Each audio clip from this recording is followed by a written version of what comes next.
This is Rightly Used with Adam and Karen.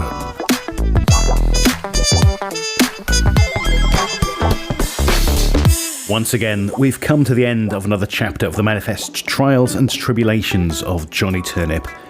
So it's time for another compilation. Thank you very much to Tim Butters of the Abergavenny Chronicle. This is Turnip Tales 3, The Once and Future King.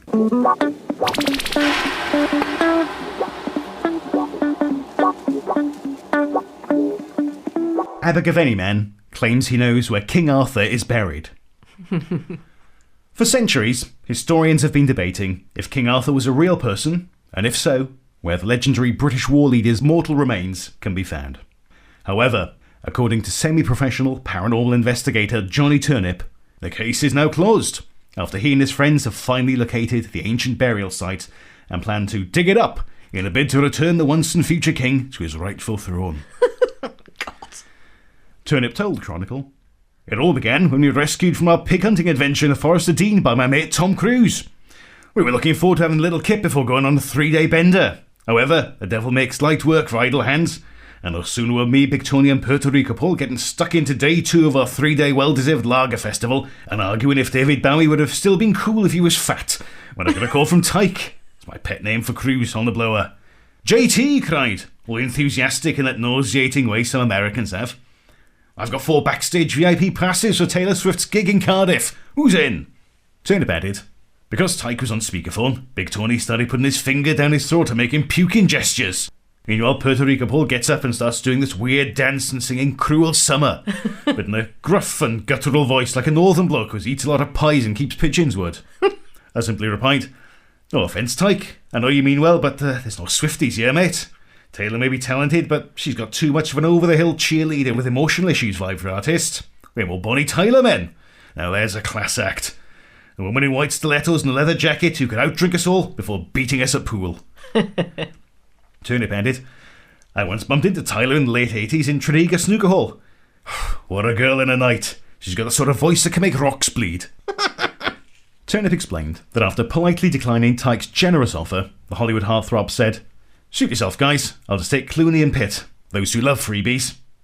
Kind of undecided which voice I was going with there. Should I do a Turnip voice or mine? Ah, well. 50-50. Turnip revealed. After Tyke had hung up, the phone began ringing again, but this time it was number withheld, which meant it was probably Nanny Anna Horror Show Turnip. The old witch loves to make prank calls. "Hello, you old nappy-wearing, urine-soaked hag," I barked merrily. "You're going to have to get up much earlier in the afternoon if you're going to catch this Turnip out." "Excuse me?" said another worldly voice, sounding not so much posh, but ancient. "There's no excuse for your sort," I joked as an icebreaker. There was an uncomfortable silence, and the voice goes, "Am I speaking to Sir Turnip, the gallant knight who saved the fairy realm and attempted to slay the legendary Grunterond?"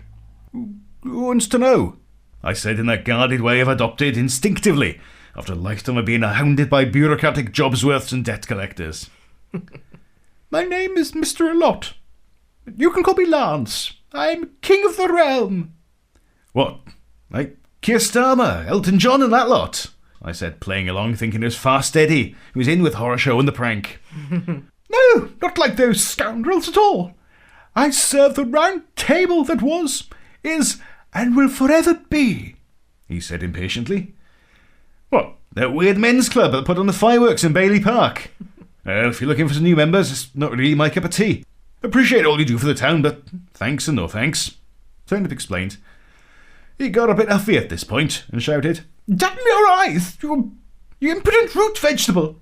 I'm Sir Lancelot, raised in the realm of fairy by the Lady of the Lake, orphaned by heir of King Ben, unrivalled in swordplay and joust, pure of heart, undimmed of vision, and sworn companion and liege to the once future king. I will not tolerate your games."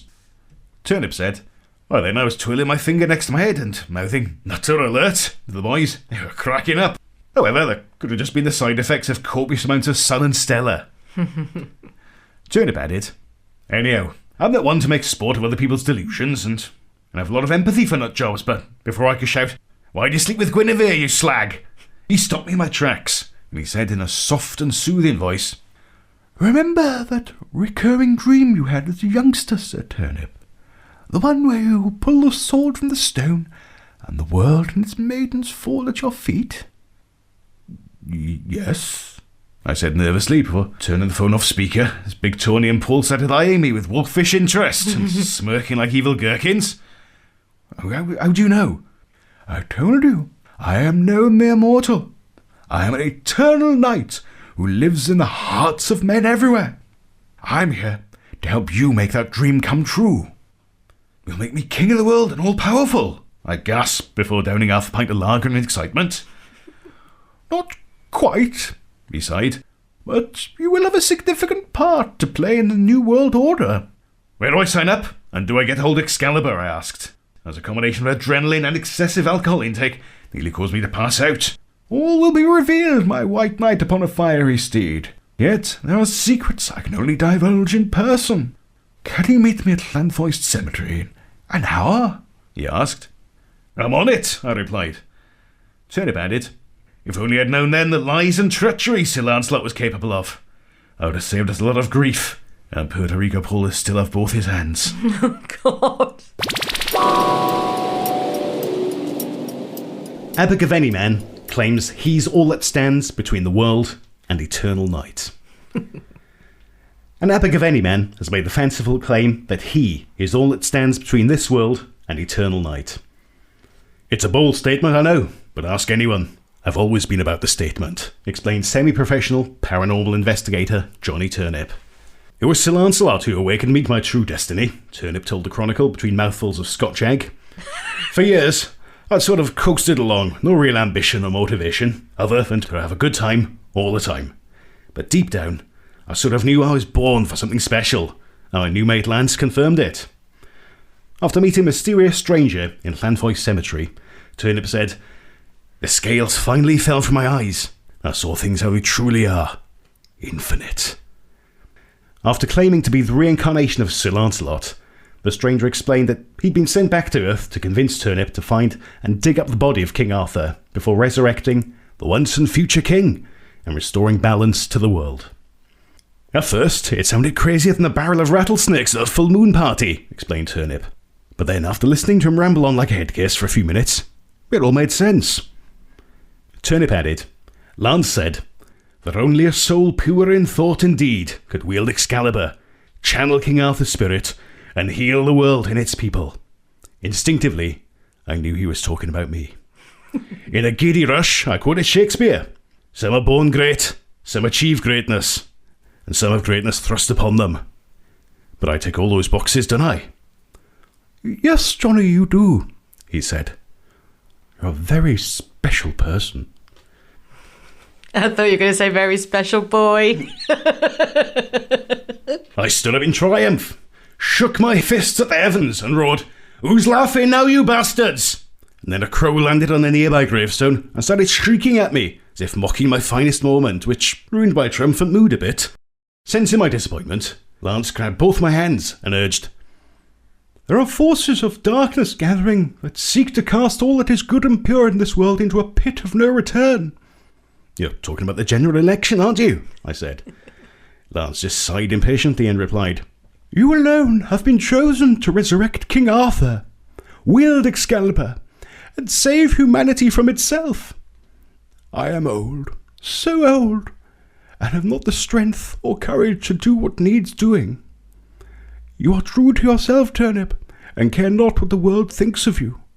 That is power beyond words, and the reason you have been chosen by the Knights of the Round Table to lead this quest. Do you accept your mission?" I replied, "Man, my mate Tom Cruise would love all this cloak and dagger and mission stuff.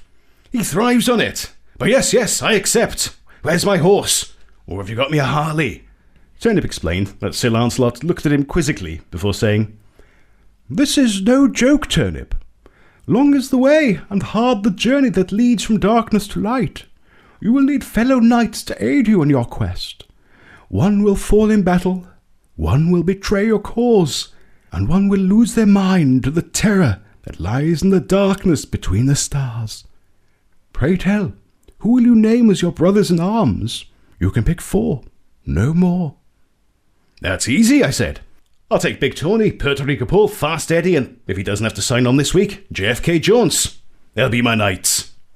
Very well, said Lance. it is done. Summon your men, fill them with courage, inspire them with vision, strengthen their resolve, and take the road to Llandovery in the morn. Oh, hold on a minute. Repeat what you just said, I cried with a growing sense of unease. Looking all perplexed and pained, Lance began, Summon your men. No, I interrupted. The bit about taking the road to Llandovery. What's wrong with Llandovery? He asked. What's right with it? I bellowed. Have you ever been to Mid Wales? Well, I have. I lived in a cave just outside Bilthwells for 4 years during COVID and I nearly lost my mind. Llandovery's worse. I used to be dragged there as a youngster for family camping holidays and I don't think I've ever quite recovered. The boredom and tedium and endless fields full of livestock and broken people. I can't go back. I can't. Turnip explained. Since I was distraught, Lance grabbed my head between his two hands, enclosed in white satin gloves, and said, Sir Turnip, you must slay this phobia of Llandovery, or it will become your Achilles' heel. I implore you, gather your knights, travel to Llandovery Castle, kneel at the statue of Llywelyn ap Gruffydd, and summon the spirit of the great prince. He alone can guide you to King Arthur's final resting place. The forces of light are counting upon you. Now go forth and save us all. Turnip said, I've always had a sense of the dramatic, and Lance's words banished all the lingering dread I had of returning to Llandovery. When your job's saving the world, you've got to put personal prejudices aside. Not everyone is lucky enough to live in the Mardy, and as an urban sophisticate, I knew I could probably grow to tolerate people from Mid Wales rather than actively despise them. I high-fived Lance, roared, I'll be in touch when the job's done to discuss payment terms, and I ran like the wind to the pub to find the boys and let them know the plan. Turnip added, when I told Big Tony the news, he just looked up from his game of online roulette, shrugged his shoulders and said he'd drive as long as I paid for all the beer, which seemed fair. Fast Eddie was a bit dubious at first, because his only experience of Llandovery had been the bad one with the Duke of Edinburgh scheme the thick kids at school used to do. But when I said there's a bit of sword fighting involved, he jumped at the chance. He's always loved a scrap. JFK Jones was chomping at the bit, because, as his nickname suggests, he loves anything involving conspiracies. Puerto Rico Paul took a bit of persuading, because he'd had a few bookings that week for his Simon Le Bon tribute act. But when I offered to buy him VIP tickets the next time Duran Duran was on tour, he reluctantly agreed. The gang was united, the game was on, and as we took the road in Big Tony's brand new Bedford Rascal, singing the swords of 1,000 men, it all seemed like a bit of a landish caper. But as we passed a sign reading Llandovery, I knew instinctively that hell and all its hordes lay in wait. Abergavenny man claims he can talk with the dead. After spending 3 nights and 3 days in Llandovery, an Abergavenny man remains convinced he can converse with the dead. I'm a man of many talents, but I didn't think I was natural medium, explained semi-professional paranormal investigator Johnny Turnip. But after my stint in Llandovery, I'm convinced that not only do the dead walk amongst us, but with a little gentle persuasion, they can be persuaded to open up and let us know what life is like on the other side. Previously, on the advice of a mysterious stranger, Turnip had gathered together a posse of knights to travel to Llandovery in the hope that he could find a clue to the final resting place of the legendary King Arthur. Turnip explained, Llandovery is not exactly a bucket list destination, but when you're on a mission to resurrect the once and future king and save the world from the forces of darkness, you can't be picky. Anyhow, as Nanny Annie horror show Turnip always said when catching the bus to Bryn Mawr, it's not about the destination, but the journey. Having said that, the journey was pretty boring. Me, Big Tony, Fast Eddie and JFK Jones had to listen to Puerto Rico Paul whinge about how the kids today just don't get his Simon Le Bon tribute act. He moaned on about how they're all too busy filling their face with Botox, getting crap tattoos and watching influencers cook on TikTok to appreciate the edginess and avant-garde talent of a band like Duran Duran. Don't generalise, I said to him. Generation X may have had better music, style, attitude and social skills, but we can't give up on the youngsters. Once I get my hands on Excalibur, I'll build a new Nirvana. Don't you mean Utopia? Said JFK Jones. What? I replied. Never heard of them. Sounds like a lame Britpop band to me. That shut the mouthy tart up, and as Ed Sheeran came on the radio, Puerto Rico Paul puked up a little blood. However, he soon recovered, as Big Tony shoved his Nevermind CD in, and we were soon all singing along enthusiastically to Smells Like Teen Spirit as we entered the town of Llandovery, or as I like to call it, the Ashtray of Wales.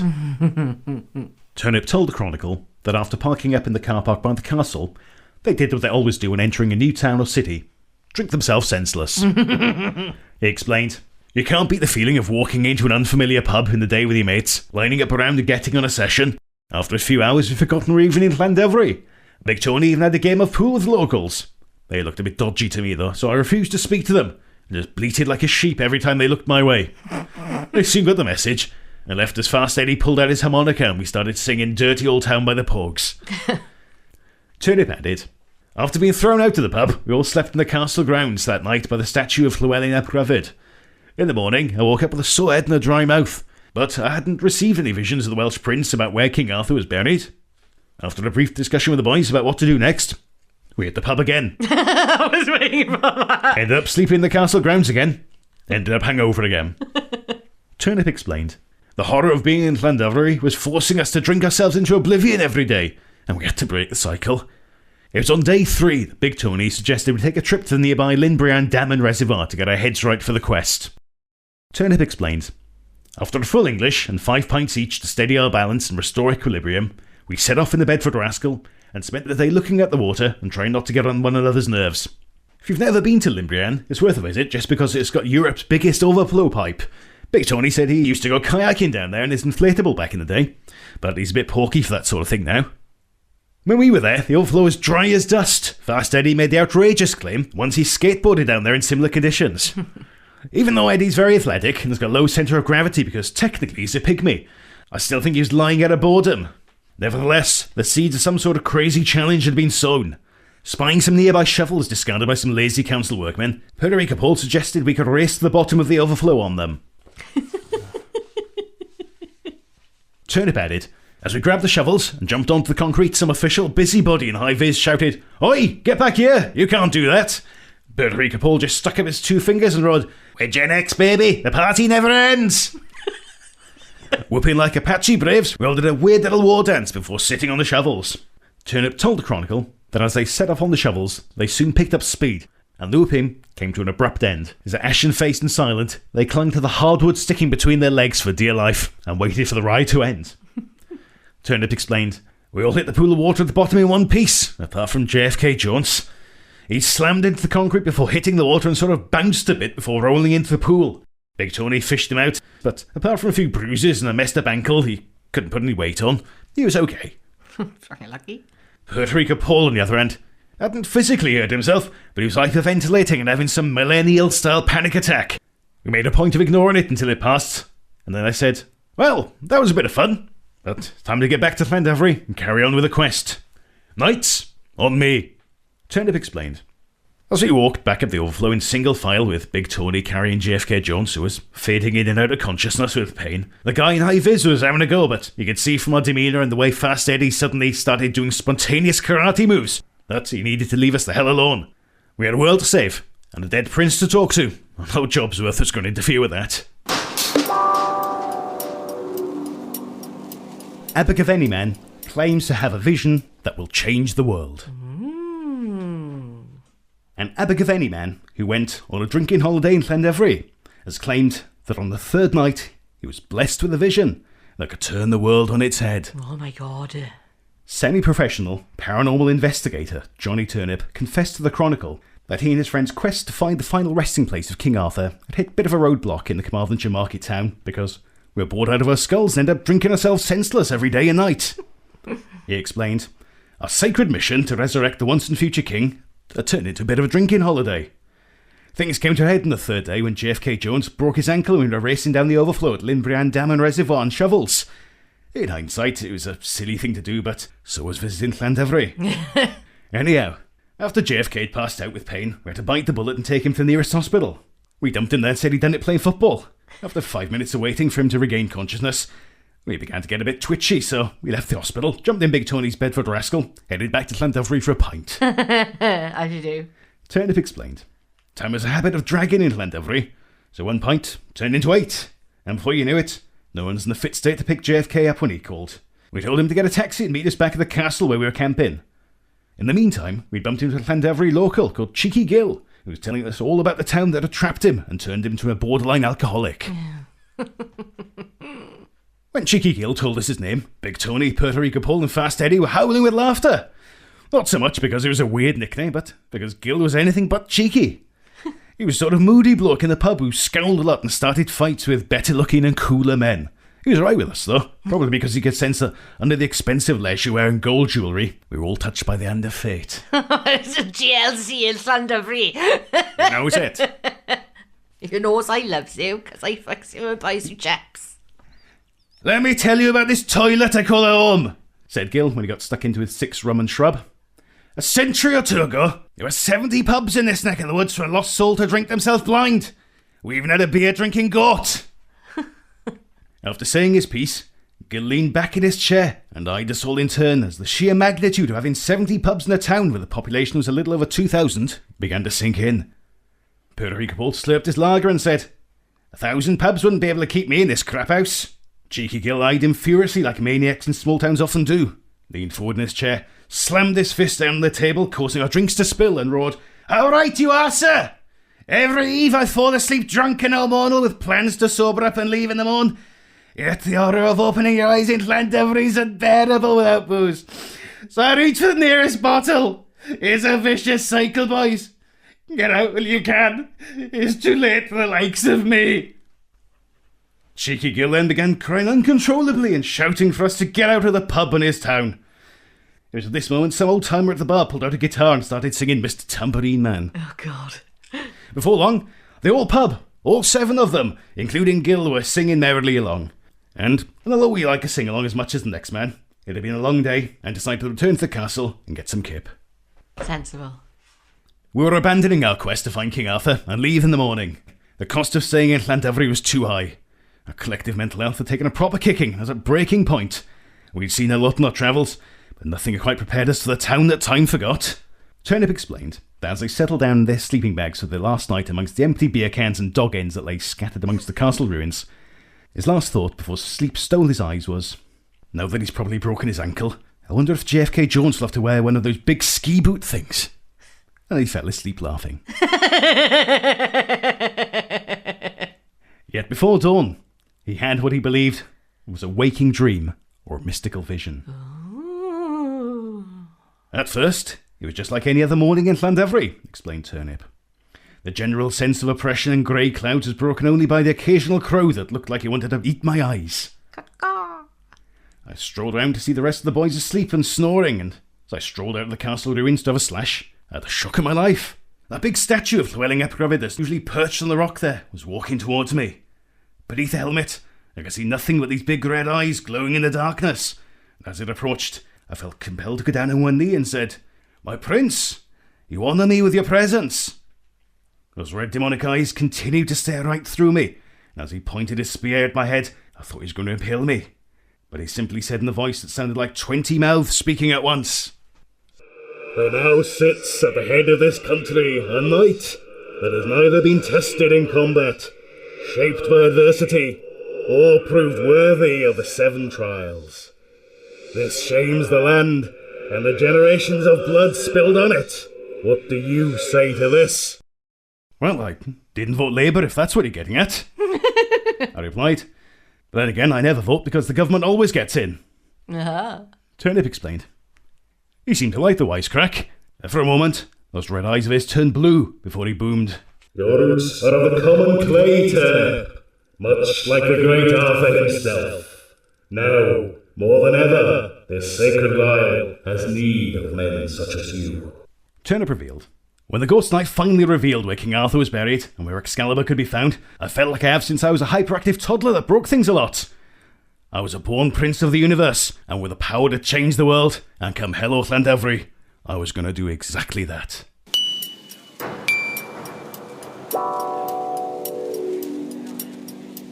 Abergavenny Man claims everything we know about history is wrong. An Abergavenny man, on a self-appointed quest to find the burial place of the legendary King Arthur, claims he was blessed with a vision that allowed him to see things how they really are.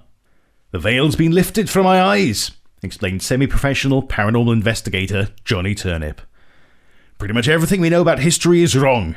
I can't give too much away because it could jeopardise my ongoing quest, but needless to say, the truth is stranger than fiction. All I can say is once I wield Excalibur and awake the Great Bear, many historical injustices will be put right. After forming a war party made up of contemporary knights, Turnip and his crew travelled to Llandovery in hopes of finding the once and future king's final resting place. Apart from soul-crushing boredom, some hangovers from hell, and in JFK Jones's case a busted up ankle, Llandovery offered us nothing, apart from a vision that changed everything. Turnip told the Chronicle that he was visited by the soul of Llywelyn ap Gruffydd in the early hours. He alleges that the Welsh prince showed him where King Arthur was buried, and the Lake Excalibur had been dumped in. I've never had a proper vision before, but it was like watching a Netflix trailer, explained Turnip. It only lasted about 2 or 3 minutes, but it changed me completely. Now I see everything in a different light. Does it start with da-dun? Turnip added, the trouble is, although talking to a dead prince who has just come back as a statue is extremely trippy, I didn't have time to enjoy the mellow afterglow of someone who's just pretty much travelled backwards in time and seen the truth. Had to rally the troops. We had no time to waste. The corpse of King Arthur was in the Vale of Glamorgan, or, to be more precise, Dunraven Bay. Ooh. The Knights of the TV dinner tray, as we jokingly refer to ourselves. We're going to the seaside to kick down a few castles of sand and change the course of history. Turnip explained that as they roared out of Llandovery in Big Tony's Bedford rascal, they all breathed a collective sigh of relief. It was like an immense weight had been lifted from our shoulders. Staying at Llandovery has been trial by fire. After having survived 3 days and nights in that place, nothing could faze us. We were riders in the storm, and the world is ours for the taking.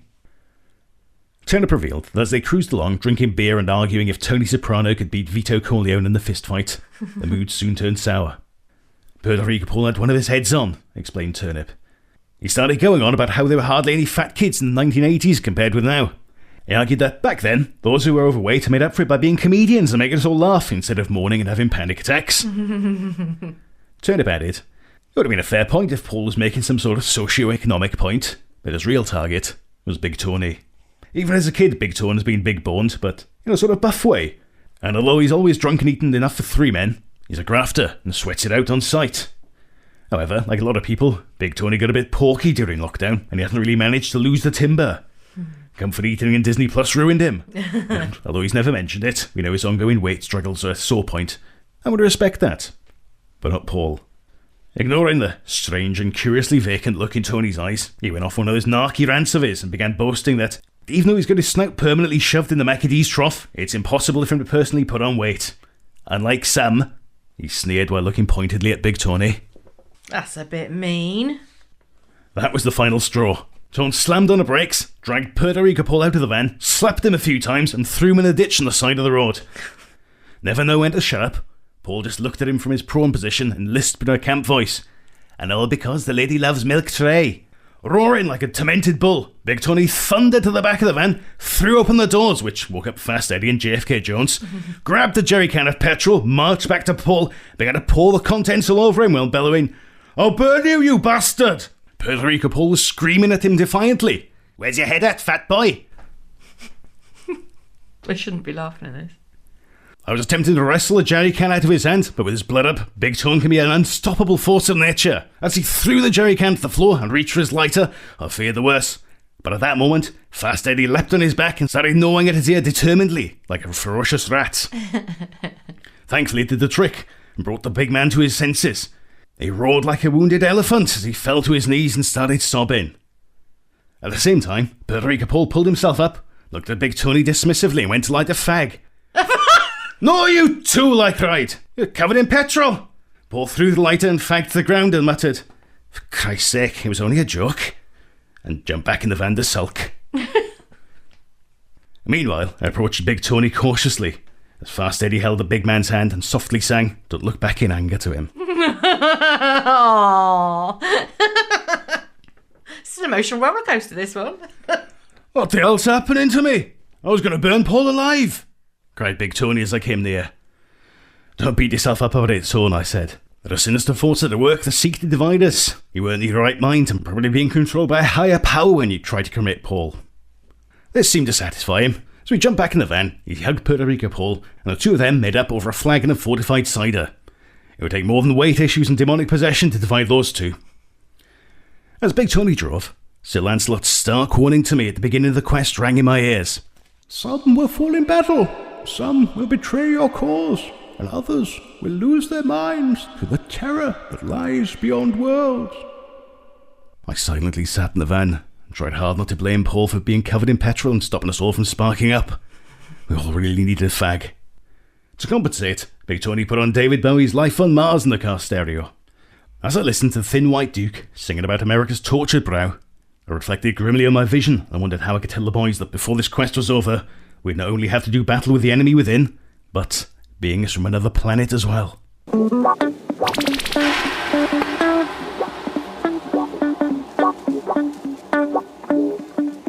Abergavenny Man claims aliens walk amongst us. And Abergavenny Man has made the bold claim that not only do aliens walk amongst us, but they have done since medieval times.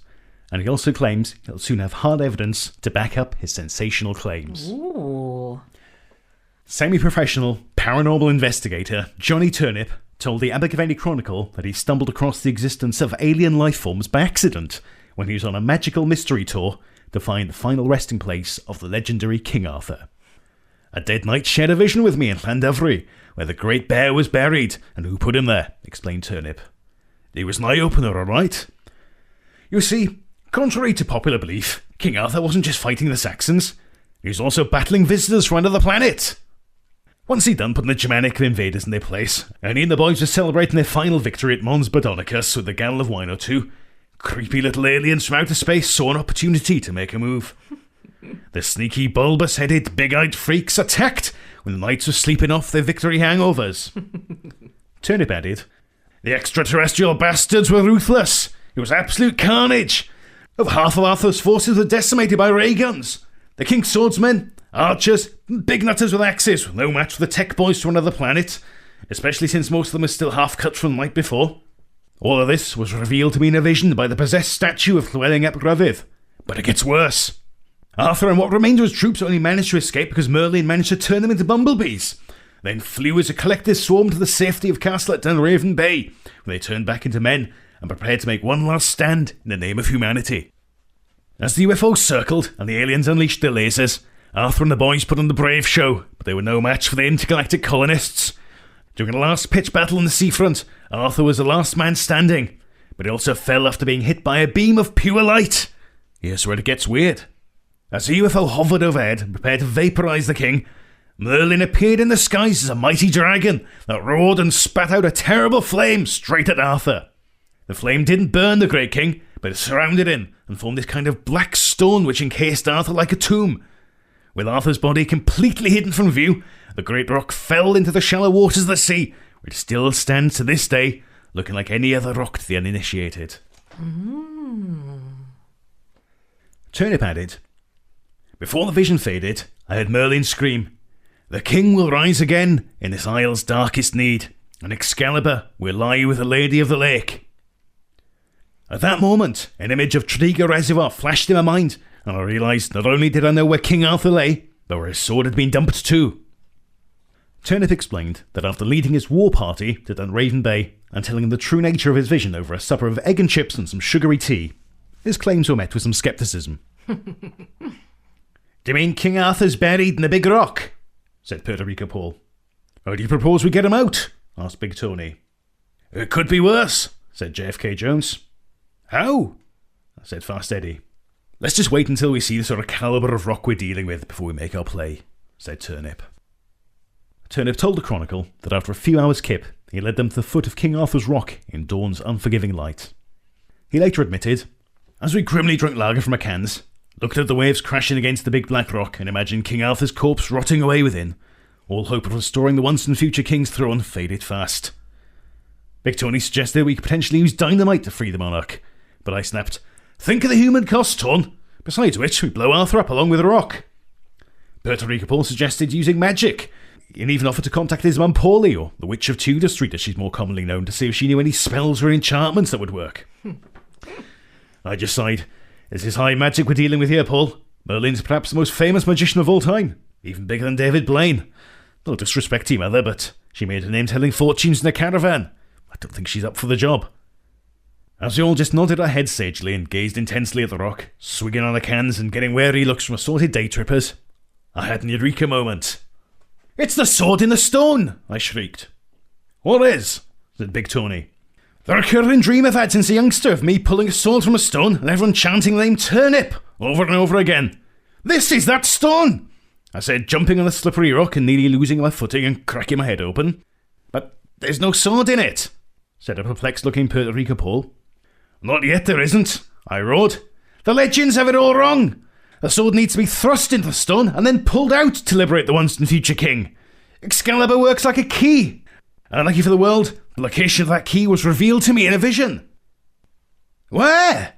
the boys cried in unison like a tuneless, drunken choir of middle-aged men washed up on a beach with no past or future but a vague and barely conscious hope of a better world. "Tredegar," I announced solemnly. "The birthplace of Bevan and the cradle of the NHS is also home to the Sword of Destiny." Turnip explained that just at that moment, a raven landed on the rock in between the waves and started crowing at them. "We took it as a sign we were on the right track," explained Turnip. "But its shrieking soon got annoying, so Puerto Rico Paul threw a half-empty can of lager at it and it cleared off. "Drink up, boys," I shouted. "We're headed up to find Excalibur and send the Space Boys home." "You can count on our steel, my lord," roared JFK Jones, which didn't go down well. There was something about JFK that had been getting under my skin of late, and it wasn't just a ridiculous ski boot thing he had to wear because of his busted-up ankle. His cheery bluster was hiding something sinister and vile. "This isn't some sort of big joke," I snapped. "We're in a real all-or-nothing quest here, and your Game of Thrones nonsense isn't welcome."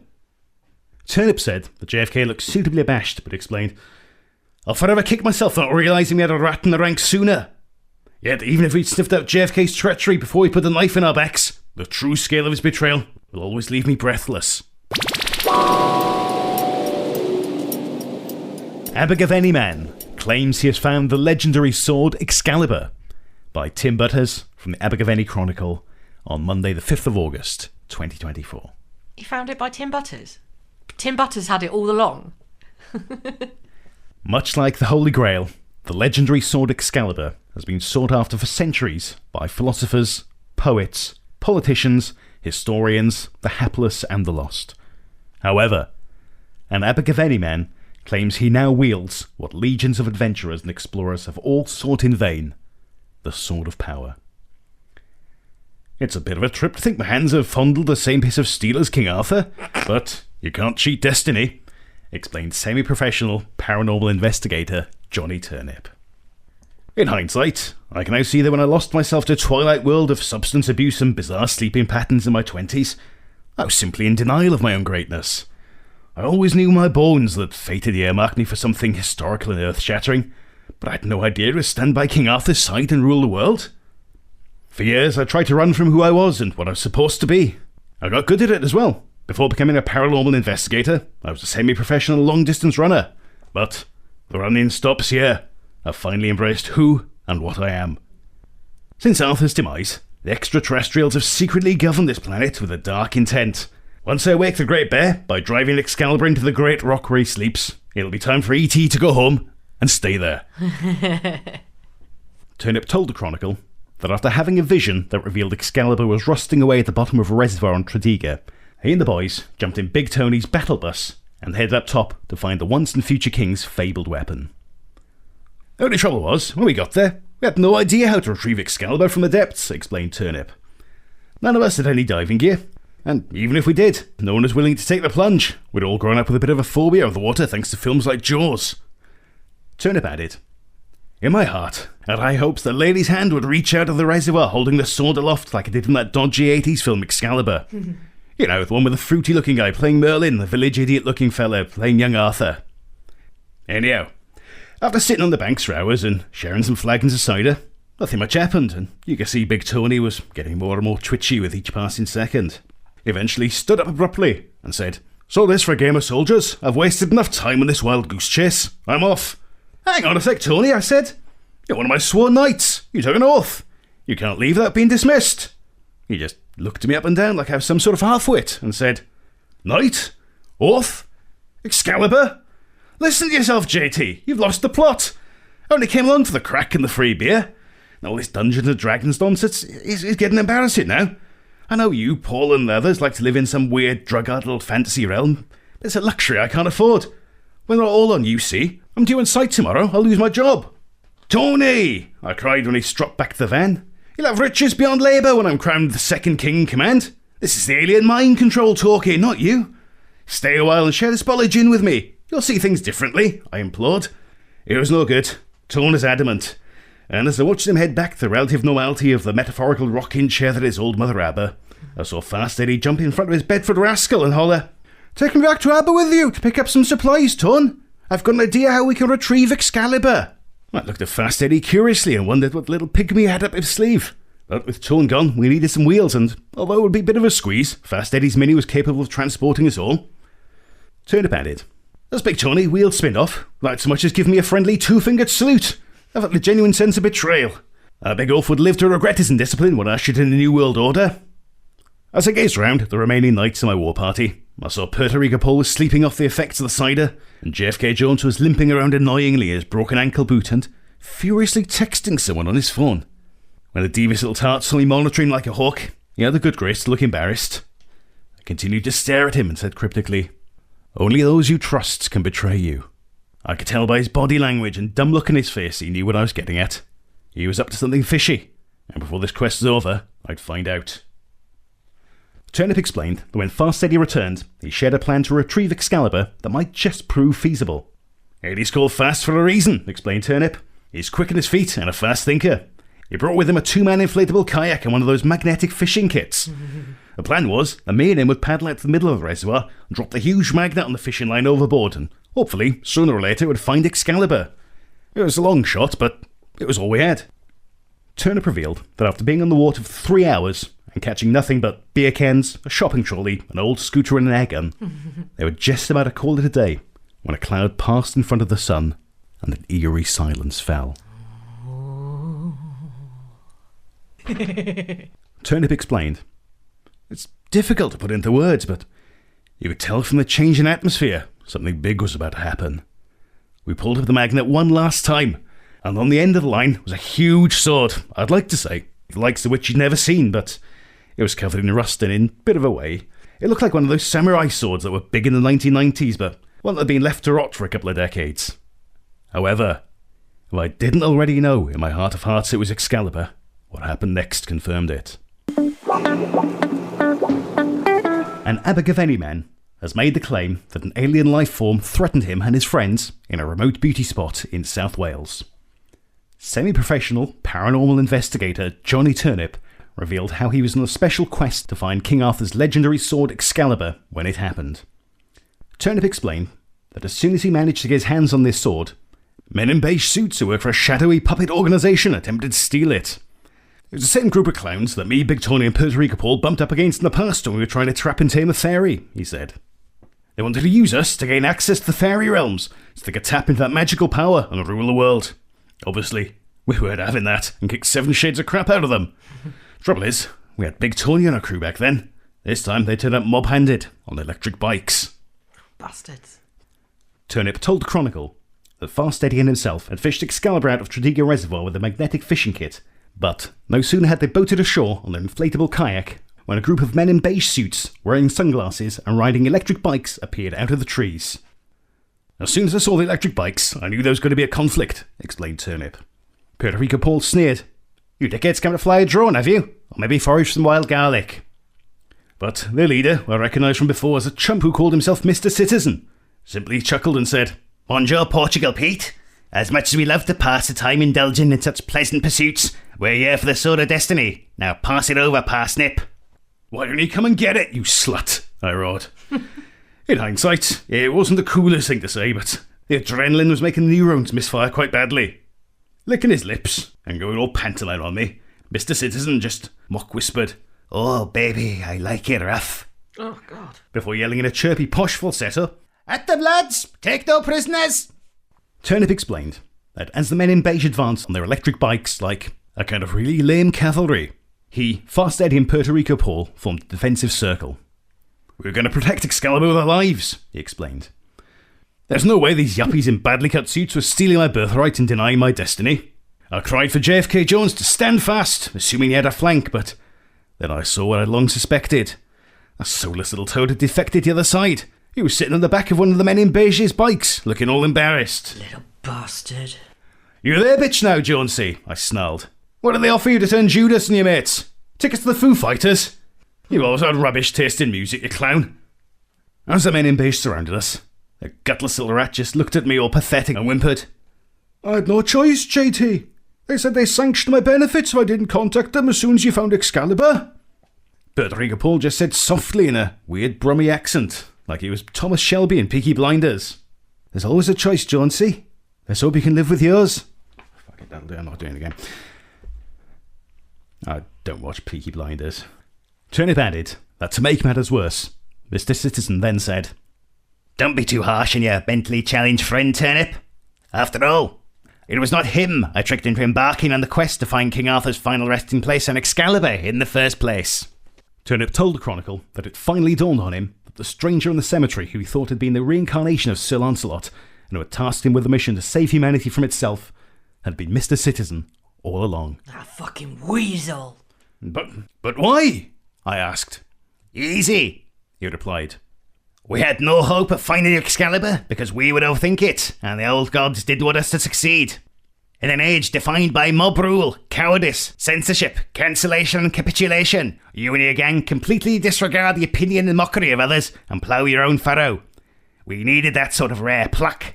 As a bonus, you have all the self-belief of blind idiocy, and you treat dumb chance almost as if it's religion.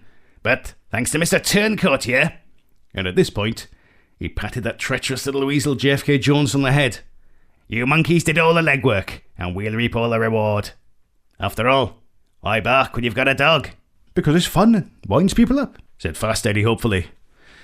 It's a rhetorical question, Ed, I sighed. Enough of this brain cell destroying banter, shouted Mr. Citizen. Give me the sword. I'll take it to Dunraven Bay. And yeah, he paused dramatically for effect. Before plunging it into old Arthur's guts and ridding the world forever of the once and future king. In his place, we shall rule as an international community council, for our name is Legion, and we are many. He then started cackling. Oh, I swear I saw a weird green tint to his skin. Turnip added, At this point, I realised the men in beige weren't just badly dressed bureaucrats. They were beings from outer space. They were centuries old. The exact same beings who had fought King Arthur and his knights at the Battle of Dunraven Bay. They'd now come for me and the boys. Realising we're outnumbered and outgunned, I made the decision to tell Fast Eddie and Puerto Paul to make a run for it. I'd make a last stand with Excalibur in hand. Leave me now, brave knights, I said solemnly. This battle is mine, and mine alone. Expect them to say, Oh, nice one, JT, before having it away in their toes. I don't mind admitting, I felt a nice warm glow, and Puerto Paul said, Forget about it, bro. Seems as nice a day to die as any other, before cracking his knuckles and adding, If I don't run from Swansea Jacks, I definitely don't run from E.T. Fast Eddie just gave the man in beige suits his death stare and said, My chief told me to defend this run. It was inspiring to hear Fast Eddie quote Bigwig's classic line from Watership Down. The movie's a firm favourite of me and the boys. One time, after a 3-day bender, we were all convinced we'd morphed into bunny rabbits from the film and began hopping around and quoting lines to one another. Great days.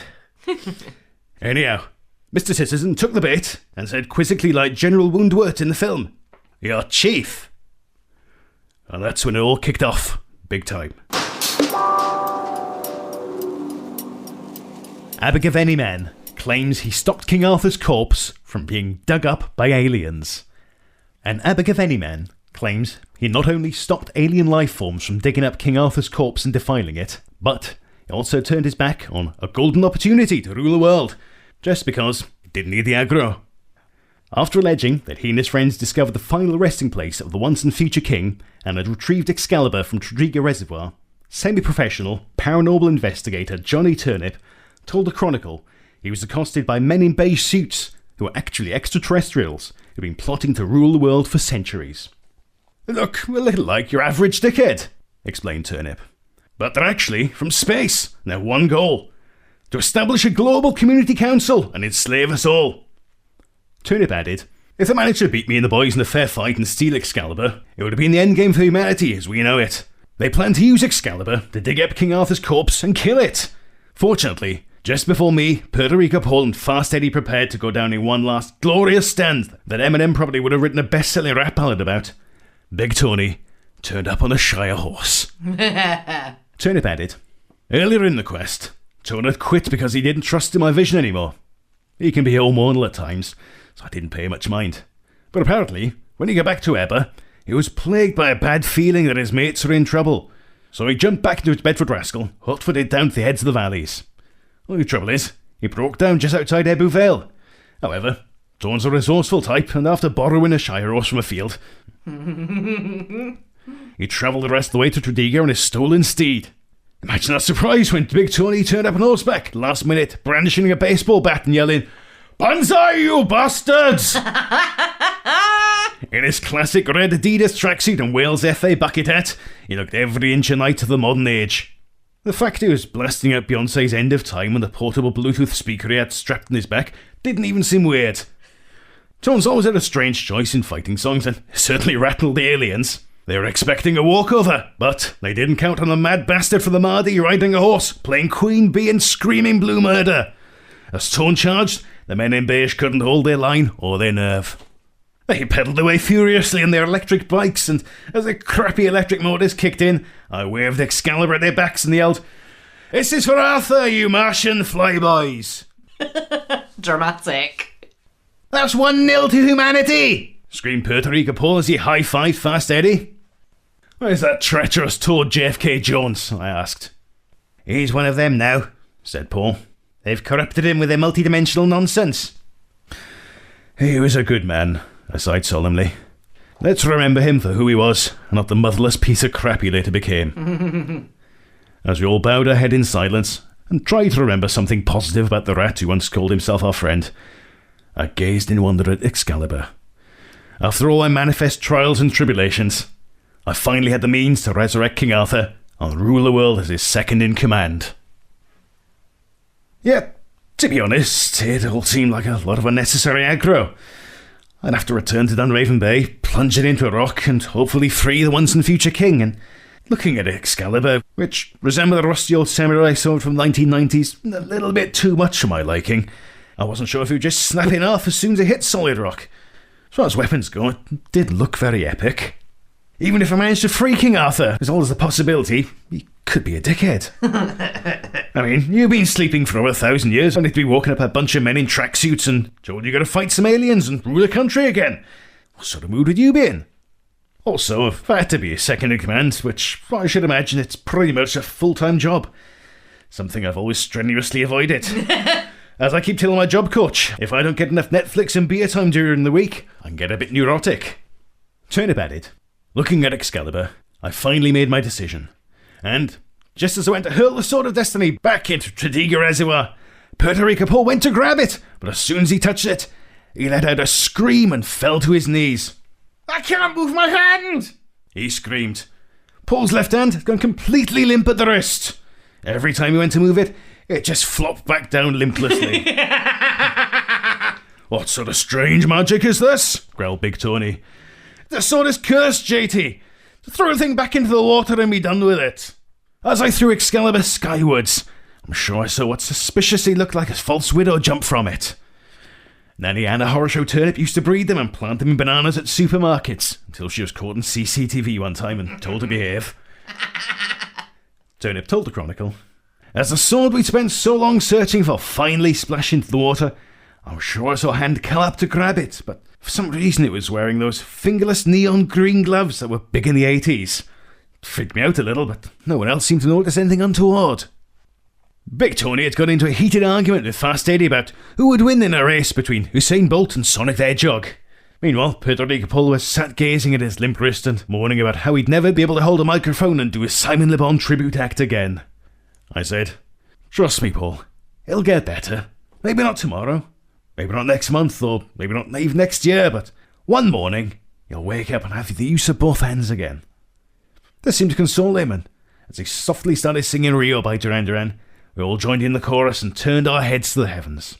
Singing tunelessly together and without a care in the world, we looked at the first stars of the evening appear in the sky like pinpricks in the curtain of light. And as we stood side by side, with our arms flung around one another's shoulders, I realised what I'd been searching for was already there. There was a King Arthur spirit inside every one of us. No. It was the great King's spirit of individualism, resistance, defiance, and courage in the face of overwhelming odds that mattered. But his final resting place saw some rusty old sword. As the boys broke off singing Rio, and Puerto Rico Paul began doing an enthusiastic rendition of Hungry Like the Wolf while using his limp wrist like a stage prop, Fast Eddie pulled out a crate of lager from the boot of his mini and grinned. It was going to be a great night. All these stories and more have been compiled by Tim Butters in his book The Manifest Trials and Tribulations of Johnny Turnip, and you'll find a link in the show blog for this episode at lightlyused.co.uk.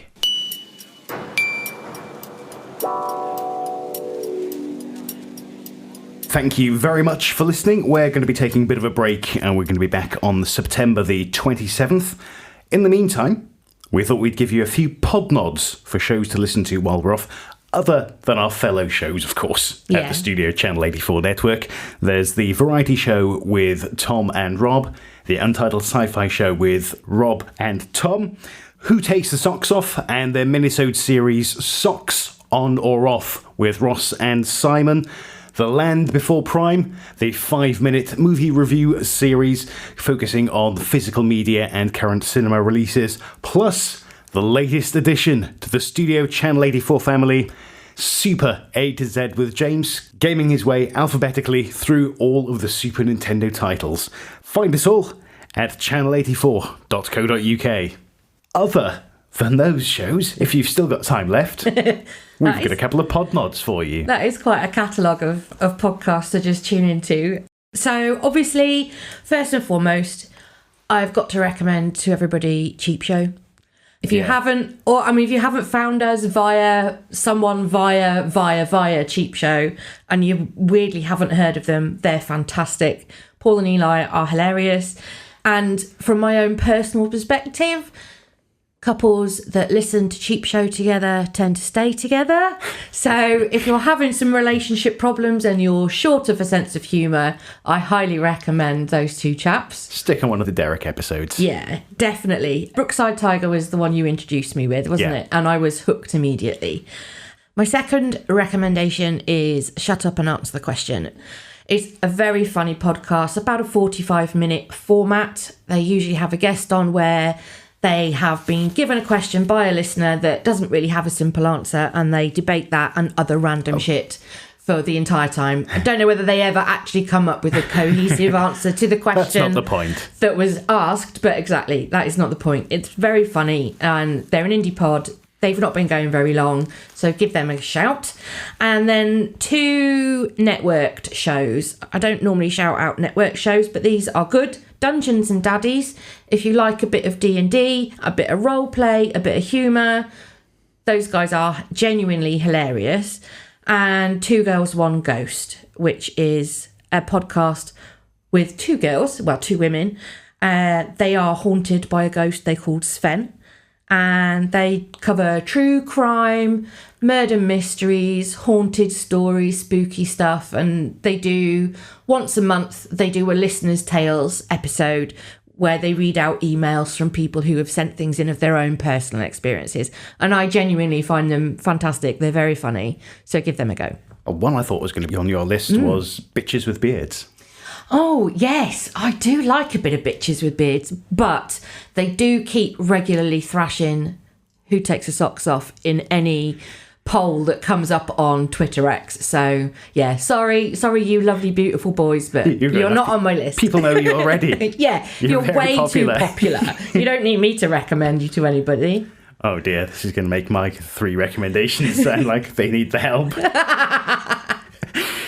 I'm going to say thank you very, very much to Ed Parnell, the voice of Lightly Used. He does our voiceovers. He also has many, many pod irons in the fire, from comedy Mysteries and Unexplained, news and current affairs. He's got quite a few shows on the go. Also available for hire, for writing, and for voiceovers. Well worth your money, folks. I'll put a link to his Spreaker channel in the show blog. Check Ed out. There's also Gareth Nessilt with I'm So Not Over It, formerly the Zenial Dome. One of my favourites. The comedy history podcast for the time period where we will remember, sort of 70s to now. 70s to current-ish. Yeah, definitely check them out. It's well worth your time listening. Yeah, they are. I agree.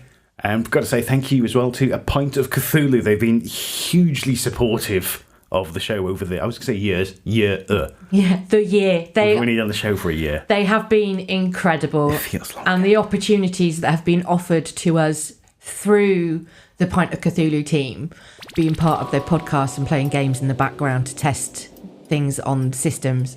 It's been so much fun, and they're brilliant. They're a wonderful team. Check them out. They are a sort of tabletop role-playing... Yes, TTRPG. game. I wasn't sure if TT was part of it or just the RPG part. But the most recent campaigns they've done has been Blister Critters, based on a sort of Saturday morning cartoon rules world. Yeah.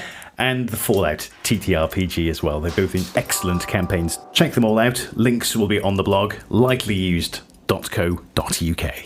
Thank you, everyone. We love you. We thank you for listening. We thank you for everyone who has given us opportunities to be involved in anything podcasting for the last 12 months. You've been incredible. This has been an awesome year, and I'm ready for a break, but I will also be excited to get back to recording. Not a pod nod, but we do have to say thank you very much, of course, to Tim Butters. Yes, we do. His book, The Manifest Trials and Tribulations of Johnny Turnip, that's available on Amazon, and there's also going to be a link on the show blog as well. Thank you very much, Tim, for not just shutting this down straight away. The accidental hero of Lightly Used. Adam and Karen have been lightly used. Visit lightlyused.co.uk for more. To get in touch, email pod@lightlyused.co.uk.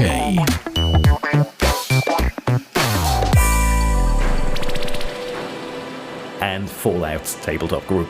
I can't say it. TTRPG.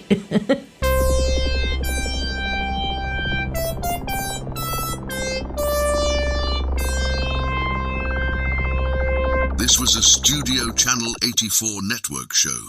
To find more, head over to channel84.co.uk now.